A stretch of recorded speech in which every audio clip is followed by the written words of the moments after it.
Number 5. Huge teeth. Without a bit of fossilized evidence, we may never have had any proof of the Megalodon at all, unless you count the 2018 Jason Statham movie, but thankfully this ferocious sea monster was leaving a lot of its teeth behind. Megalodon even translates loosely to big tooth, give you a sense of how important those things were. One of our earliest and most well-known reports and signs of life from this once impressive creature stem from a story from the British survey ship the HMS Challenger, wherein 2 teeth were collected from near the sea floor in 1875 while on a survey expedition past Tahiti. The teeth collected were illuminating. A single Megalodon tooth measures anywhere from 5 to 7 inches long. Compare that with an average great white shark tooth, which measures a little bit under 3 inches, and you start to understand where some of our fascination with the Megalodon stems from. Interestingly enough though, efforts to carbon date the teeth reveal that they were dated about 10,000 to 25,000 years ago, instead of the estimates from scientists saying the Megalodon went extinct 2.6 million years ago. Now, could this be the paper trail suggesting the Megalodon is still swimming around somewhere out there? It's difficult to properly study Megalodon fossils, as the only parts of them that fossilize are their teeth and a bit of their vertebrae. Keep note of that for the rest of the video, as the rest of them are made of mostly cartilage, like most sharks. However, their teeth are found fairly commonly, with Florida being one of the best hunting spots if you're ever looking to take home some Megalodon teeth as a souvenir, maybe make into a really sweet necklace. It's actually even the official state fossil of North Carolina. And if you're learning now that the states have fossils, you are not alone, because I did not know that every state had a fossil. Bit of a tangent, but you really should look the list up because they are not equal even a little bit. Colorado has the Stegosaurus as their official fossil, and then Connecticut has footprints as their fossil. Totally unrelated, but it just seems completely unfair. Now, while I've got you here listening to me yammering on about fossils, if you've been liking these videos, why not hammer the old like button? Helps us out a lot and costs you nothing but a little bit of finger stress. Number 4. Fish finder. Now, even though there is a great deal of evidence that the Meg is long since extinct and hasn't swam through our waters in a long time, that really has not stopped us from trying to find it. Scientists like tying up loose ends, and I know if there was even a possibility of a giant shark swimming around out there, I would like to put a pin in that. Worst case scenario, you never find the thing, and oh no, you get to take a bunch of beautiful tours of the ocean with all your scientist buddies. Best case scenario, you find proof of a once thought extinct legendary species and get heralded as a pioneer in your field, so really it's a win-win to keep hunting for it. Earlier this month, the Atlantic Shark Institute thought that they got closer than anybody else. A routine survey operation was disturbed when on the fish finder, a scan showing what looked to be a 50-foot-long titan of a shark appeared on the radar. The team thought they had finally found it for real. And I mean, can you blame them? The image that showed up on their scanner looks like the last thing you would see in a shark horror movie. The researchers, presumably frozen in fear, analyzed the scan until it started to move after 15 minutes.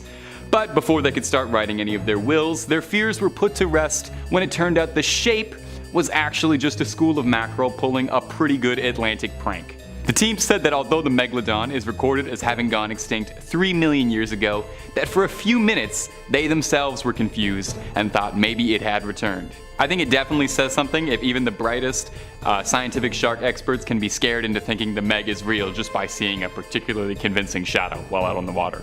Number 3. Whale bite.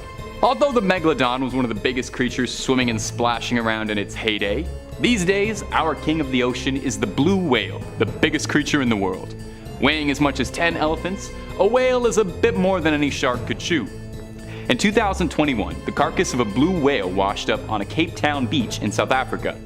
Locals were stumped because the whale in question happened to be missing almost half of it from a gigantic bite.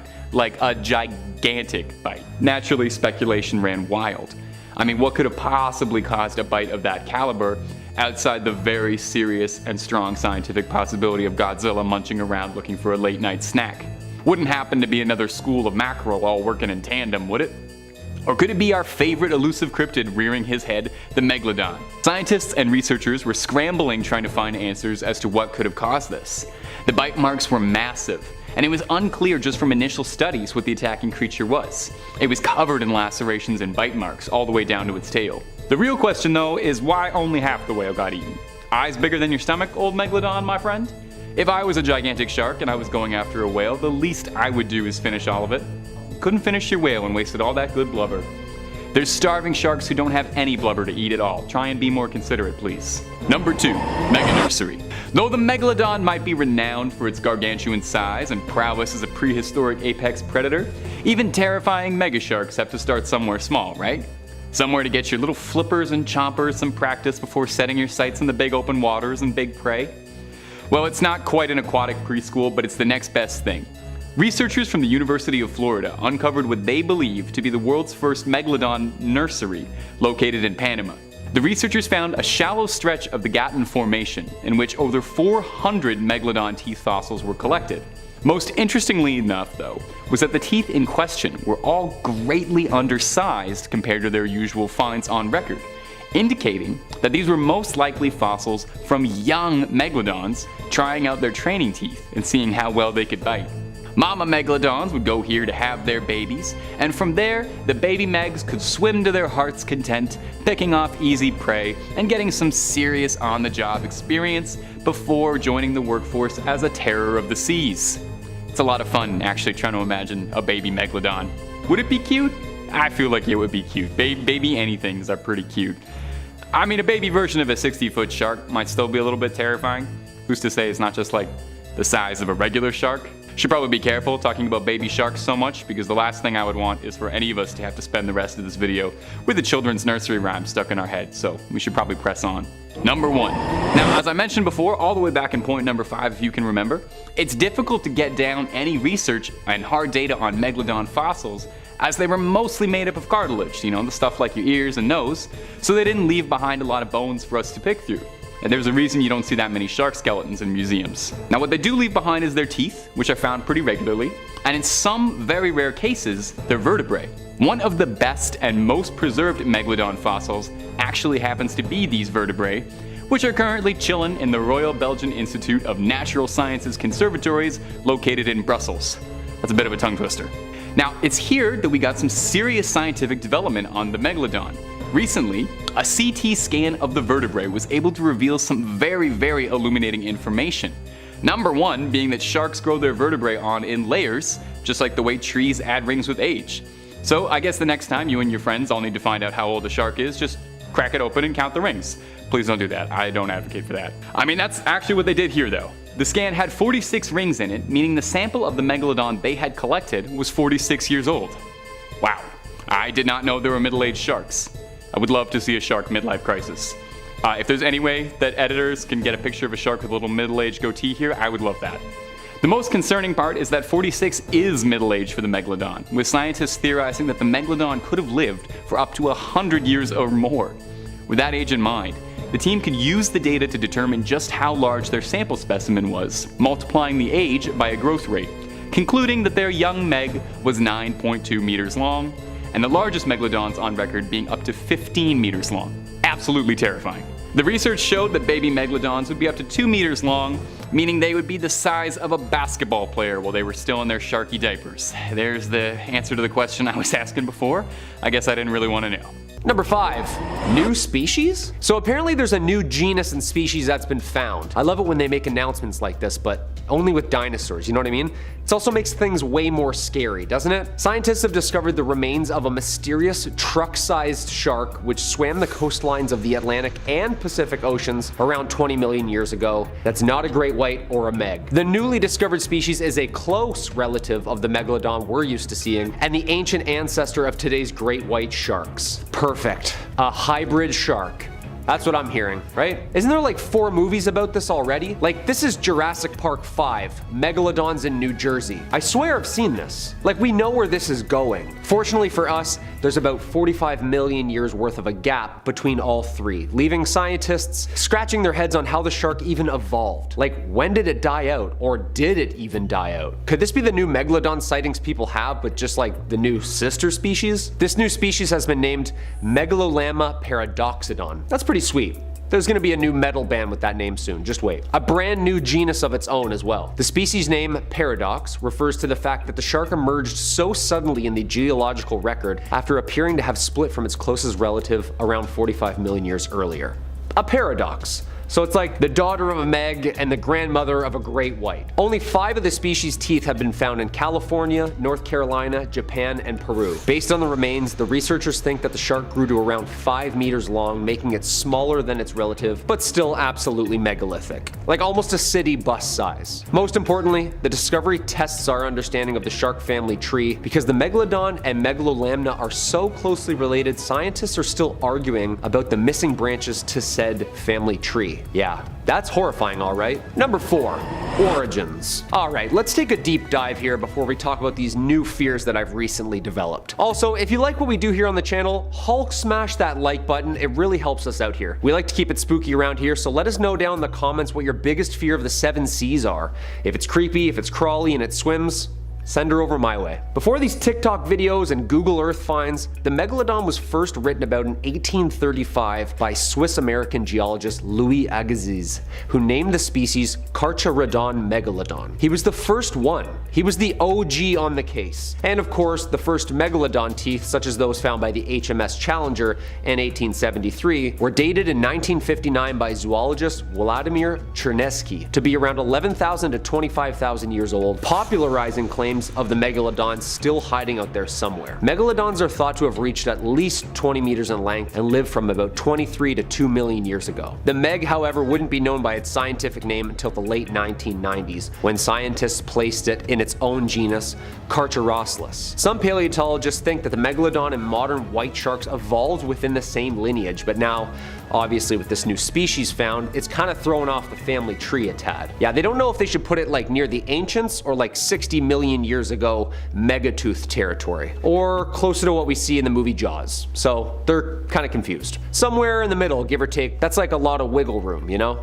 A lot of years there. In 2008, scientists conducted an experiment to determine the bite force of the great white shark to see what the Megalodon could have done damage-wise. The largest great white recorded could produce 18,000 newtons of force, versus the Megalodon of 180,000 newtons of force, plus all the shaking around sharks do to rip their food in half. Yeah, all of a sudden I understand the urgency of all these studies. That's horrifying. Number 3, new teeth. Okay, so I thought these things were just like hung up on a wall in a museum somewhere. Nope, they're finding these things like every day. Jonathan Valentine found his first megalodon tooth after just like 10 minutes of one of his most recent dives. The fossil hunter has found several huge fresh teeth from the extinct megalodon in North Carolina last month. Jonathan Valentine, who runs the Digging Science website, said in a recent video that his haul included a tooth that was 7 inches long and another that was 6 inches. Dude, that's the size of like your whole hand, and like one tooth. One in a mouth of hundreds. That's a big set of jaws. Megalodon tooth finds usually measure between 3 and 5 inches, but our boy here got lucky with these 2 big tooths. According to the Florida Museum of Natural History, on his North Carolina trip, Valentine explored coastlines that form bays and canals that used to be deep water ocean floors millions of years ago. Huge megalodon teeth can be found in these embayments. Florida is typically where he would explore to find megalodon teeth and ice age fossils, but these 2 giant gems were apparently laying in what was a shallow nursery during the Miocene period, where big female megalodons would come in and have their babies and then ship back out to sea. Those babies would have a variety of different foods to eat, and they wouldn't have to worry about other deep water predators being so close to shore. They'd be able to just chill out, grow humongous, and then cruise into the ocean at their own pace. Apparently these waters in North Carolina would be like a nursery and then a feeding frenzy on local whales. Yeah, Valentine said, quote, "Holy shit, that thing's huge. That thing is insane. That's a big tooth." Wow, that's a pretty good start to this trip. Yeah, I'd say so, dude. You found one of the biggest teeth ever found, and in North Carolina. Also, isn't it scary that they weren't like in the middle of the Atlantic somewhere on a ship? They were like on the shores of North Carolina. Terrifying. Number 2, bigger in the cold. A new study reveals that the very, I hope, extinct megalodon or megatooth shark grew to larger sizes in cooler environments than in warmer areas. Kinda goes against what you think when you think about sharks, right? Florida, Bahamas, Mexico. Yeah, nope. Yeah, they could be anywhere in the Atlantic or even up by the North Pole. DePaul University's paleobiology took a look through time and space at the body size patterns of the megalodon. In reality, this species is only known from teeth and vertebrae vertebrae that we found from fossil records. We don't really have a good idea of what its actually girth looked like. Accepted scientifically though, the thing was at least 50 feet and maybe bigger. The new study re-examined published records of Megalodon teeth along with their estimated total body lengths. In the mid-1880s, German biologist Carl Bergman came up with a theory that larger animals thrive in cooler climates because their size, naturally, would help them retain heat more. Therefore, the bigger fish would be in the cold. I catch your drift. Walruses, whales, I get it, I get you. Seems like this at first that the impression that scientists were under was the colder the area, the bigger the animal,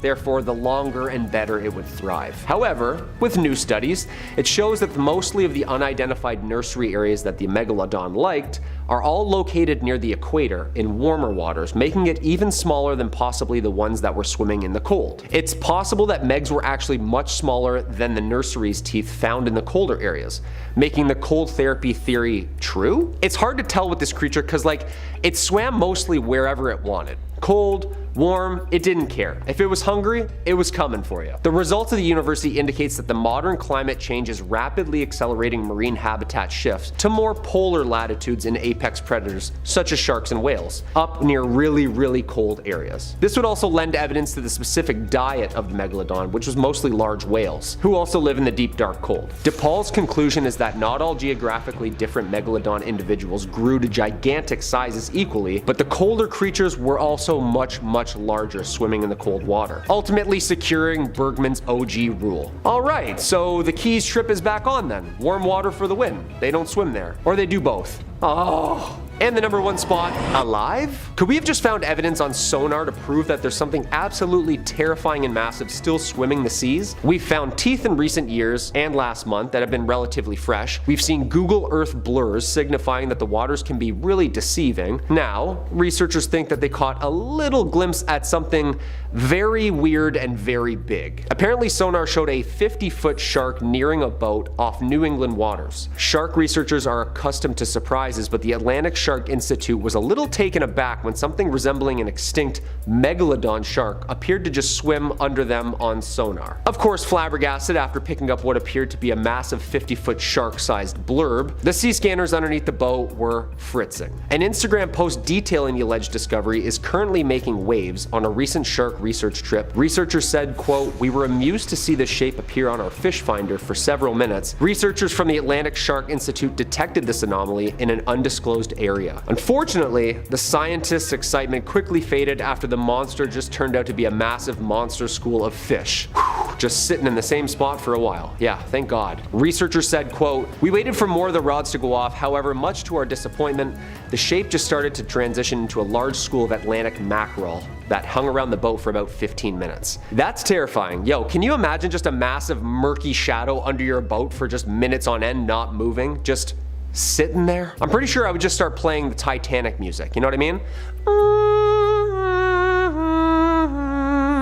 It's been a pleasure, gentlemen. Okay, so no actual Megs caught yet, thank God, but it seems like we keep finding these remains, which is not necessarily a bad thing, but not necessarily a good thing. The cool thing, however, is each month there's more and more studies actively searching for this thing. To be honest, I hope it's gone forever.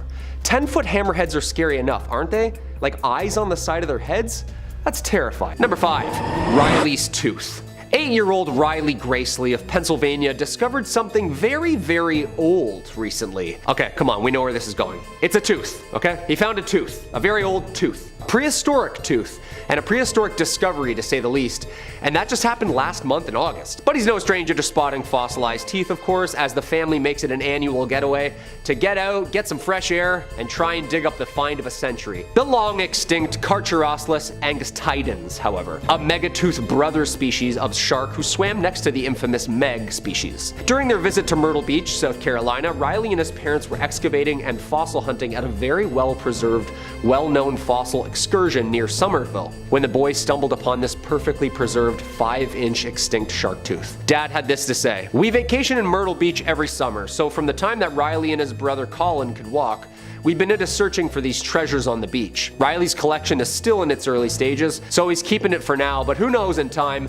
it would be nice for others to enjoy it too. Aw, that's cool. The tooth was identified by the matching of cusps on each side of the tooth and DNA processing. Due to its shape and condition, the find is likely worth thousands of dollars. Collectors call it the find of a lifetime, but Riley Gracely said he's not too sure what he's gonna do with it yet. Buddy, I'm not gonna lie, sell it for college funds. Just trust me, 20 million year old cousin of the Meg? Auction house gonna take that off your hands, no problem. Number 4, royal teeth. As always, dudes, if you dig what we do here on Top 5 Scary, click that like button, help us out on our end, or throw a comment down below for us. Do you think this thing is still swimming around out there, or is this like long gone? The oceans are pretty big. When famous historian and biologist Sir David Attenborough visited the Duke and Duchess of Cambridge last month at Kensington Palace, he brought a very, very old surprise for their son, Prince George. I mean, what surprise doesn't this child already have, you know? Well, apparently a huge Megalodon tooth David found in Malta in the mid-1960s. And just make sure you take real good care of it. Oh, there it goes, and now it's broken.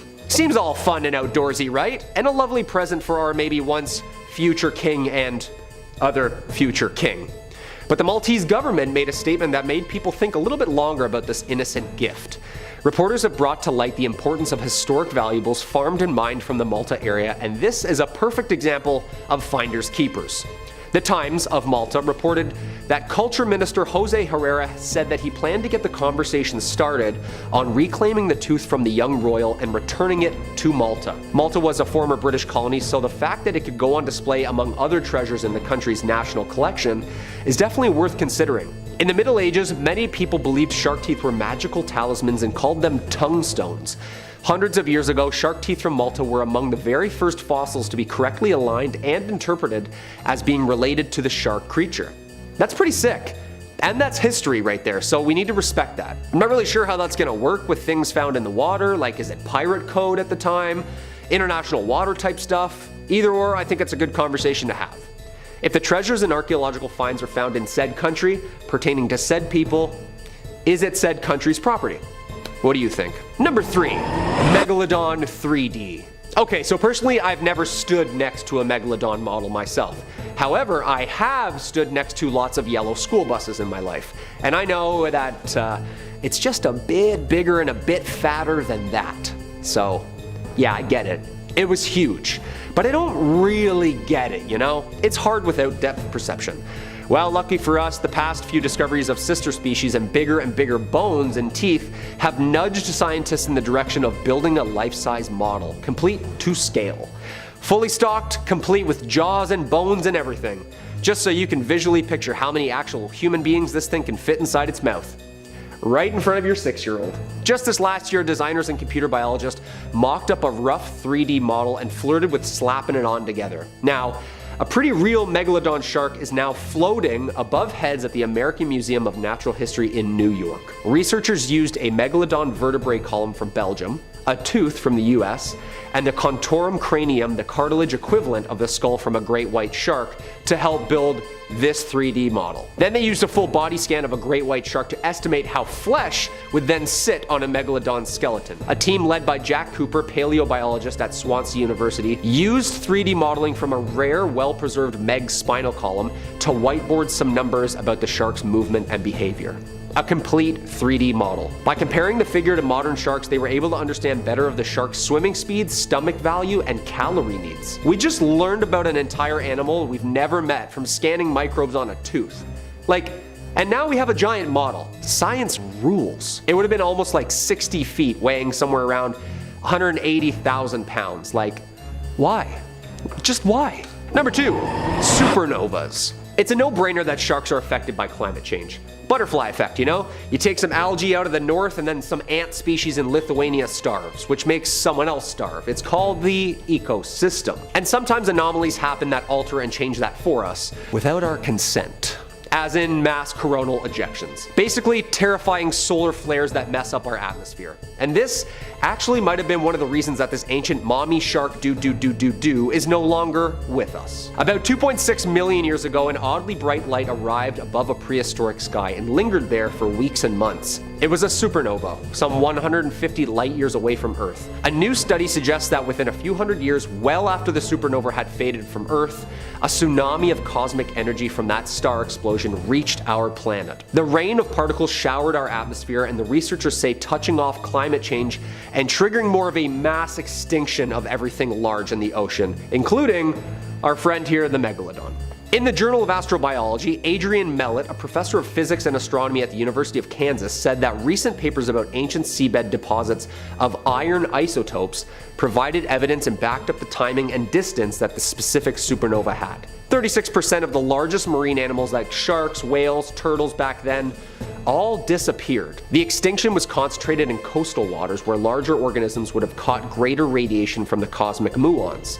They think basically the bigger the creature was, the bigger the increase of radiation would have been. I mean, it makes sense, right? Like, what could have killed this thing off? It was top dog, it should still be around, right? It couldn't have run out of food. It's not like they were hunted out of extinction. Just when science is terrifying, it has a way of balancing things out, doesn't it?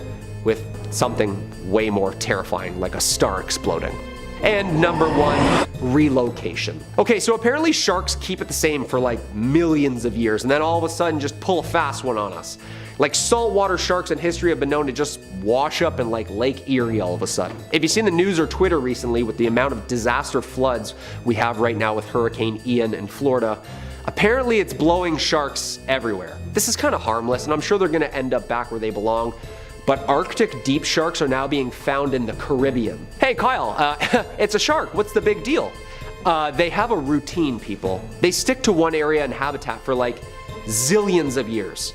We're in a weird twilight zone right now where sharks are ready for an upgrade. Apparently the size of the sharks in the past couple of years have grown a couple inches as well. That's like us losing 2 toes all of a sudden for evolution's sake. It's not normal. It's not just like calories in, calories out type deal. Their body needs to adapt. For example, Greenland sharks are the longest living vertebrates in the world, capable of living up to 400 plus years.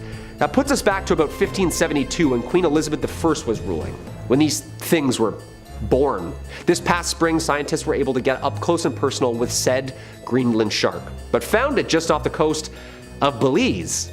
Finding anything thousands of miles from its usual hunting grounds is unusual, but an ancient frigid water-dwelling shark in shallow, hot Caribbean water? It's a little concerning. Devanshi Kasana, a marine biologist at Florida International University within the Predator Ecology and Conservation Lab, first thought that what she was looking at was a 6-gill shark, which is known to live in the really deep warm waters. Nope, a shark from the other side of the globe, just enjoying a hot bath, swimming. So are they evolving? Like, what's happening here? The 400-year-old cold shark just decided it wants to mix it up, I guess. Horrifying. Horrifying on all counts.